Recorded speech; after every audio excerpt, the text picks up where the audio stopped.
guys! Welcome back to my channel, Love TV, and for today's video, ituturo ko naman sa inyo kung paano nga ba maglagay ng thumbnail sa ating mga Facebook page videos. So, kung gusto niyo pong malaman kung paano yung paglagay ng thumbnail sa ating mga Facebook videos, ilalagay ko po yung link sa baba dahil magkaiba po ang paglagay ng thumbnail sa Facebook videos and sa Facebook page videos. So, kung interesado kayong malaman, tapusin niyo lang po itong video na to para matuto kayo. So, let's start!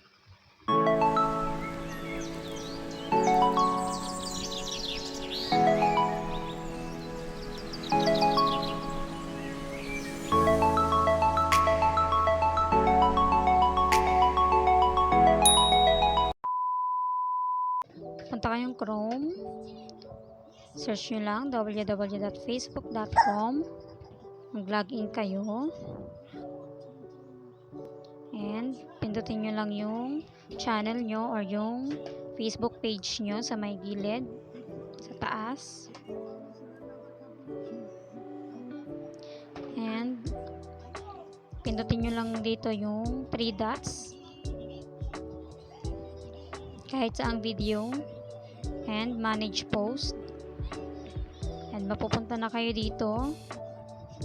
Hanapin nyo lang yung video na paglalagyan nyo ng thumbnail, pindutin nyo yung 3 dots, edit post, and lalabas na to. Hintayin nyo lang dahil mahina ang internet, ang tagal. So as you can see, dito sa may gilid, makikita nyo yung thumbnail. Pindutin nyo lang yan. And add image. So, piliin nyo na yung ginawa nyong thumbnail para dun sa video yon. Tapos, isave nyo lang. Hintayin nyo lang tapos yung loading. And balik na kayo doon sa profile nyo. I-refresh nyo lang para ma-check nyo na kung andun na nga yung thumbnail. So, pindutin nyo lang yung see all videos.